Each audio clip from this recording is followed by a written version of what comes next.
Thank you very much, Jean-Paul. And thank you for mentioning that you'll be able to ask questions at the roundtable later. So now it's going to be time for our last keynote speaker before the roundtable. James Newman is a research professor in media at Bath University in England, and also a senior curator at the National Videogame Museum in Sheffield. He wrote important books. He's been writing a lot. Important books in game studies, especially video games or playing with video games, published by Routledge. And one of the first books on the theme, which gathered us here for this session, called Best Before: Video Game Supersession and Obsolescence, which was already published 10 years ago. So thank you very much for accepting our invitation. Looking forward to hearing you.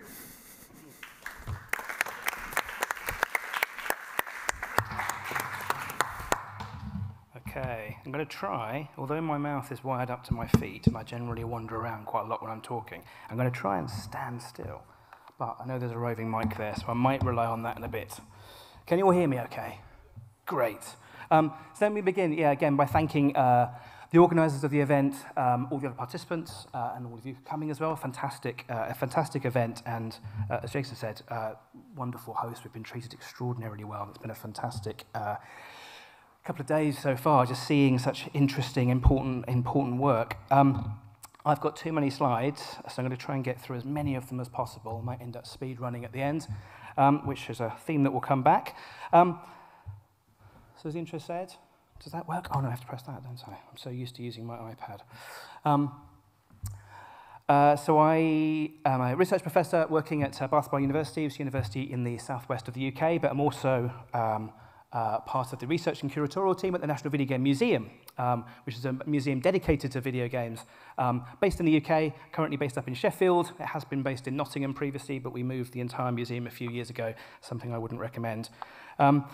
The talk today, I knew I was going to be speaking last, so I've chosen to sort of approach things in a slightly different way. It's really thinking about the kind of purpose of game preservation, think about what we're trying to do, what the objective is, and to some extent what the objects are. So actually I'm going to pick up on a couple of points that all the other speakers have kind of spoken about, but specifically kind of JP talking about video capture. And I think what I'm suggesting or be talking about is possibly part of the blob as well, but I'll let you judge.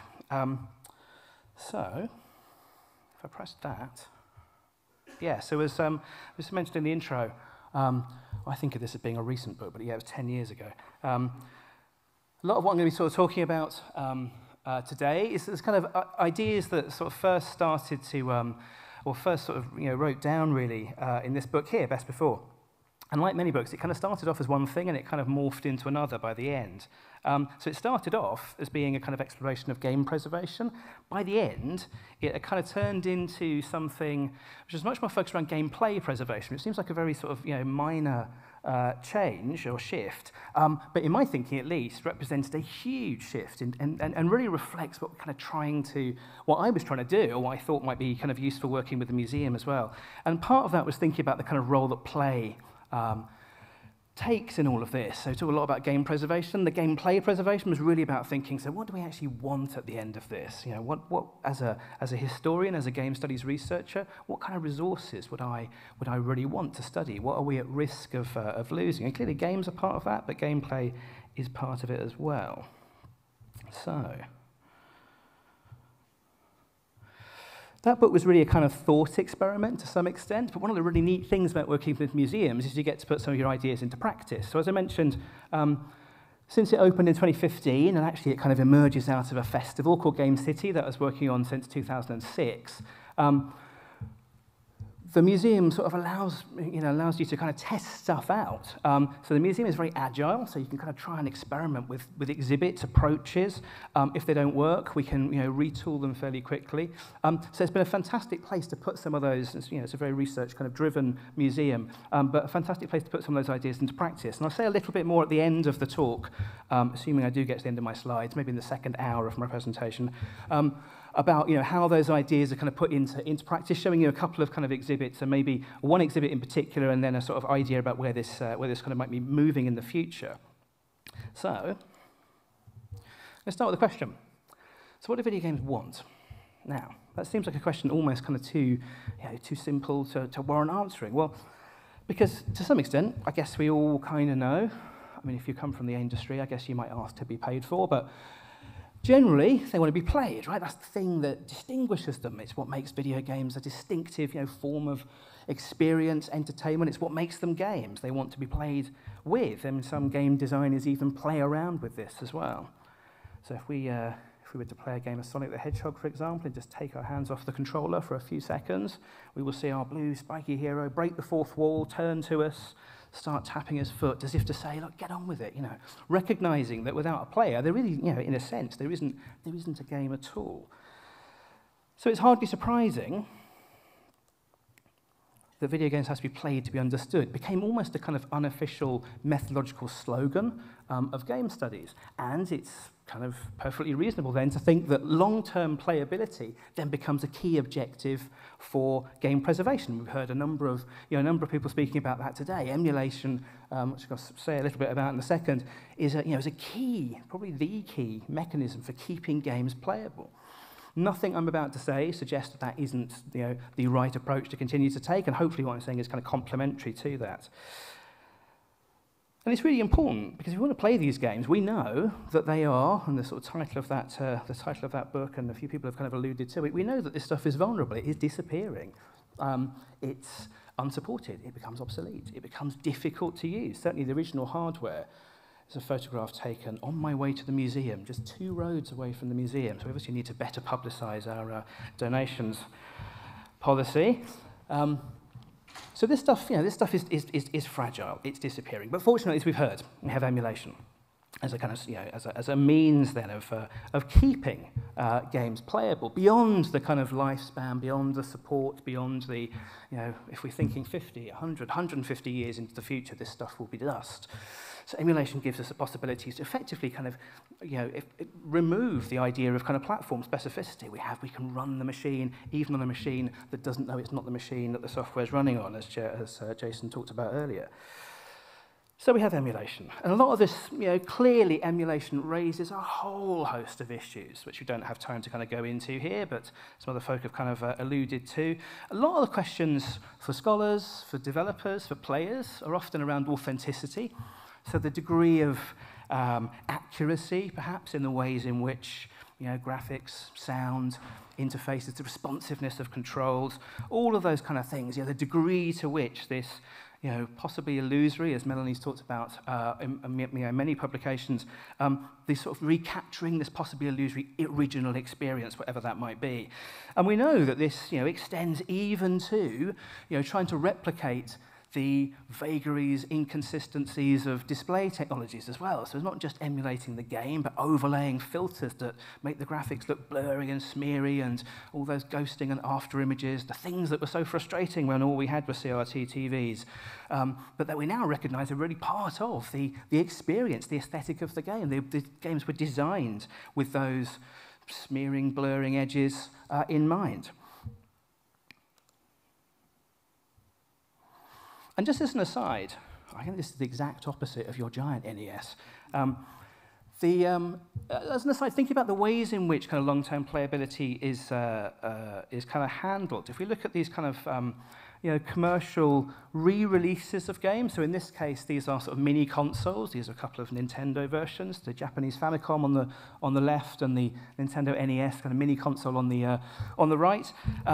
There are re-releases, or perhaps discs or downloads that have sort of compilations of old games. One of the things we see a few important kind of principles here, that there's a kind of selectivity here. So we're getting access only to a kind of quite carefully curated collection of these games. So there's a really important kind of process of selective forgetting and remembering happening here, and the sort of reconstruction of platforms. So out of a possible kind of 700 plus games that were released over the course of the lifespan and continue to be made, in fact, but officially released and published for these platforms, these re-releases offer just 30. And a different 30 depending on where in the world you buy this as well. So these are 30 commercially successful, critically acclaimed games. They don't give us the sense of what the platform was. They are a selectively remembered and forgotten kind of version. So there's some really important kind of processes of establishing a canon here. And this is before we even get to the somewhat more obscure systems, like the wonderful Casio Loopy that includes a sticker printer, or my personal favorite, the FM Towns Marty. There's a car Marty version as well, which the mind boggles. Should you really be playing games in a car? I don't know. And of course, something that hits close to home for a person that grew up in the UK playing a bunch of games is the unoptimized PAL versions of games that ran, I now find out, with squashed graphics, running 17.5% slower than they did if you bought them in other parts of the world, which are being kind of forgotten about as the Japanese or US versions of these games, the full speed, full frame versions of the game come to dominate. Now, all of those are kind of different talks, and I've probably eaten, you're going to think you're going to hold the 3 minutes thing up, and I'm barely doing my introduction. Emulation is clearly at the moment, the kind of most viable strategy for giving us long-term playability. Really what I wanted to kind of think about today, though, is what does long-term playability give us? So it gives me an opportunity to play these games in the future. So that's brilliant. But what's the limits of my ability to play these games? What's the limit of any particular playing? Given the extraordinary malleability and plasticity of what video games are and can be. So let me give you a quick example. So I'm going to choose, oh, there we go. If only that had come up earlier, that would have looked perfect, wouldn't it, like I planned it. What I realise is it doesn't matter how many times I tap this iPad, I also have to press the button on here as well. So, Ocarina of Time.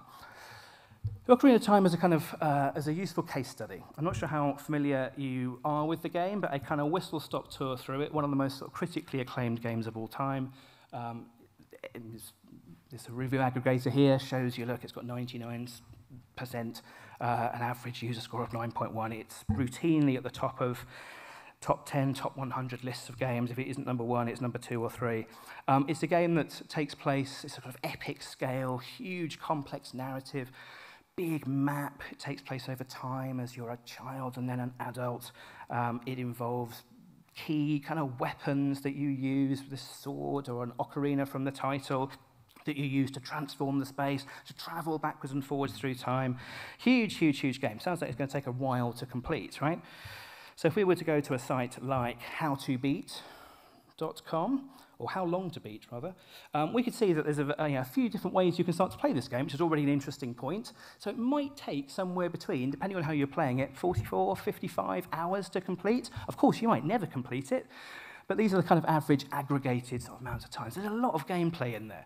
Already we're starting to see that there's a main story, there's some extras, there's a completionist version of playing this, where you collect every single object, talk to every single character, try and rinse the game of all its ludic potential. So there's a lot of game in here. I wonder how quickly we could complete it, though, if we were to speed run it, for example. So speed running is this, broadly speaking, the practice of trying to complete a game as quickly as possible. So if we were to go to speedruns.com, which is a site that aggregates and is the kind of leaderboard for this sort of speed running practice for a whole host of different games, we could find out how quickly we could complete the Ocarina of Time. I bet we could shave some of that 50 hours off. Just in case you can't read that, that does indeed say 6 minutes, 49 seconds, and 150 milliseconds. So how do you do that? That's not just like being particularly proficient and pressing the buttons really quick. Something else is happening here, right? So what actually happens is some really, really complex stuff. So the great irony is we could watch the entire playthrough of this game in this presentation, but we obviously don't have time to talk about the techniques that go into making this possible. Extraordinary complexity of investigation, finding out how this game works, and then complex chains of kind of interactions. So there's no kind of external manipulating the data, there's no devices plugged in. This is all just through using the same controller that came with the device. But by performing things in a particular way, you can manipulate the inventory, effectively arbitrarily execute code within the game just by picking up and putting things down, standing in a particular place, turning around 3 times. To get to a point where, for example, you could open a door and walk through that door, and it will lead you into a completely different part of the world, a completely different part of the narrative, a completely different time in the game. So this is reconnecting the space, completely disrupting and breaking the sequence of the narrative. But of course you could run, even, it's quicker to walk through the code, but you could run But one of the things you notice about, in fact, lots of speedruns is it's much quicker to go backwards than forwards, because it's very often not a throttle on the maximum speed you can move backwards in a game. So if you haven't already watched them, I would definitely urge you to go to speedruns, go to YouTube, watch a whole bunch of speedruns, watch speedruns of Ocarina of Time. There's something really interesting about watching a game being effectively played in reverse. So this isn't just memorizing it and reconstructing it, this is them playing it backwards. So it's impressive stuff. And just in case you think it's just Ocarina of Time, here's a game called Super Mario 64, another sort of lauded, fated game. Here's an endless staircase that you're not supposed to be able to get to the top of. Of course, unless you do a backwards long jump and just phase through the wall like it wasn't there. And this is a game, yes, that can be completed in, what, 6 minutes, 27 seconds, 380 milliseconds. Those milliseconds really are important as well. Just in case you think it's just Nintendo 64 games, let's go back to Super Mario Brothers, a game that JP and a few other people had mentioned. A game that, again, has been written about. I think the first 7 seconds or so of this game have been written about more than most other games in terms of game design. A game that can, of course, be completed in even fewer minutes, 4 minutes, 54 seconds, 881 milliseconds. And let's note that, so I took these screenshots at the beginning of the week, and you will see here, and you may have noticed in the previous one, so these, the top performance here was posted just 6 months ago. So this is a game that's 30 plus 35 years old. These games are still being played. They're old, they're old games, but they're not old games. They're games that have a long history. There are things that are still being discovered about them. They still have more secrets to be revealed through players playing in this deliberately investigative way, trying to work out how this system works, how it can be exploited, how to shave off the last few milliseconds to play this game. In this case, even faster. So there's lots and lots to be revealed.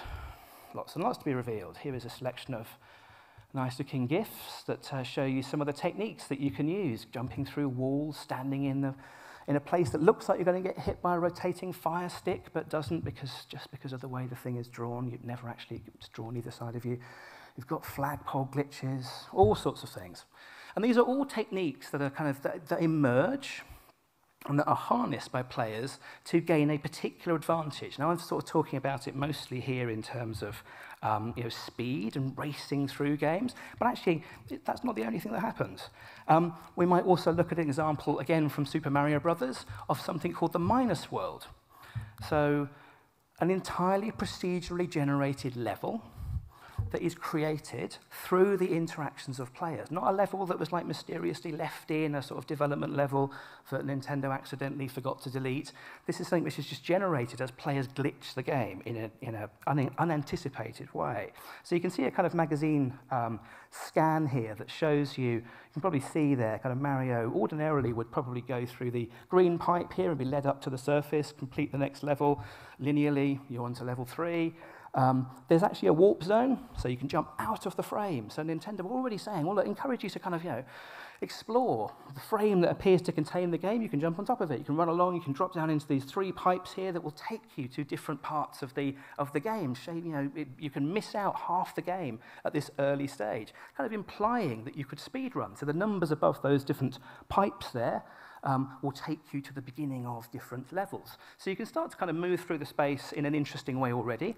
However, if you jump through the wall, which of course you're not really supposed to do, but you can because the game is basically made out of Lego bricks, and if you can just get Mario jammed in between 2 of them, the game panics and said, Mario's not supposed to be here, and just ejects Mario, slides through the wall, and you find yourself in the minus world. Actually not a minus world at all. World 36-1, but the character 36 just happens to be a blank tile, so it looks like -1. And it's a really unremarkable level. It's impossible to escape from. It's kind of boring. Not a lot happens. It's entirely created on the fly because you are not supposed to do this. What you're supposed to do is jump up on top of the frame of the game, scroll this warp zone into view, an invisible object loads the data into these pipes that then says, okay, take me to world 2, to world 3, to world 4. What happens is there's just some garbage data in those pipes at the moment. It could crash the game. It just so happens that it's saying, brilliant, okay, take the graphics from this level, take the design from this level, the music from this level, the enemies from this level, put them all together and generate something new. So what we have is an entirely new level created through through play. Discovered by players, curated by players, it's become a meme, it's referenced, it's part of our understanding of what the game is, but it's entirely unintended, unanticipated. And we can sort of tell that because Nintendo take it out of versions that they recreate, but it's left in versions that are emulated. And to me, this says something about the value of gameplay preservation. If we really want to understand what a game is, what it can be, all the different varieties of ways in which it can be played and sort of constructed, we need a sort of broader understanding of what the game is, and we need to recognize those multiple kind of diverse, differently motivated playings, if you like. And so to some extent, that's what kind of motivated me to think about the value of gameplay preservation. It's about documenting and recording those diverse ranges of play. So I guess I asked myself, in terms of game preservation, what would I want? So it's to capture those different versions of play. So yes, video games have to be played to be understood, basically because play is so central, so configurative. In a sense, it's too important to only be the outcome of preservation. It has to be part of the thing that we are also preserving at the same time. So to really, truly understand a video game, I would say we need to also focus, not just on long-term playability, but also focus on preserving those practices of play that help us understand what that game is, what it meant, what it means, and how it continues to evolve over years, decades even, as new insights, new ways of thinking about it are developed and revealed. Now, I mentioned, as I say, that this book was a kind of thought experiment, and in 2015, when the museum opened, we put some of these ideas into practice in a thing called the Game Inspector. So the Game Inspector was an exhibit, and there's a picture of me standing next to a prototype of it here. If I'd realized the screens were this big, I would have cropped myself out of that. But this was a kind of exhibit that we put together in the sort of first versions of the museum. To think about this approach to capturing, to preserving gameplay and giving people access to those ways of playing without having to play the game themselves. So it sat next to playable games as well, but without having to have that knowledge, without having to have those performance skills. So if I just show you a little sort of bit of it, you can zoom in a bit here. So really the essence of it is you see the entire, in this case, the entire level, which is already a different view. You don't see the level in this way. And you can move around it, you can explore it, you can inspect it. So just, as I say, being able to move around the space without the urgency of play, without having to worry about what's going to happen. Are you going to fall down a hole? Are you going to get attacked by an enemy? Each of those little magnifying glasses is then a piece of text, it's a piece of video, it's a piece of interpretation that kind of helps explain what's happening at that kind of point in the game. You can probably see it slightly closer here. So this is the kind of end of the level we were talking about earlier. So you can see a few different kind of points here that show you what would happen if you completed the game in a kind of regular way, level in the regular way, if you drop into the warp zone, or this thing in the middle here where you phase through the wall and end up in the minus world. Can I just show one tiny video? Is that all right? It's quite short. So the thing that's kind of counterintuitive about this is you would think that once you kind of capture gameplay as video, you would lose its dynamism, use its interactivity. But actually what happens is you open up the kind of language and grammar of video. So you can start to do things like freeze frame and rewind and pause and annotate. So this is a kind of very early piece of video we did to try sort of explain how the collision detection in Mario works. Because you find yourself being able to sometimes jump through enemies because the collision boxes are actually quite small. They take up a small part of the character. It's not just two pixels coming into contact with each other. So this was the Game Inspector. As I say, a kind of an attempt to put those principles of gameplay preservation into practice, into an exhibit that you could come and experience, maybe give you new sort of insights into ways of playing that game that you could then take to your subsequent playings. So, thank you very much for listening. Apologies for going over. If anyone wants to see the next 150 slides, do email me or come and give me a chat afterwards, and I will happily talk about this for longer than you probably want me to. So thanks very much indeed. Thank you so much, James, for this presentation. Do send us the slides. We'll share them.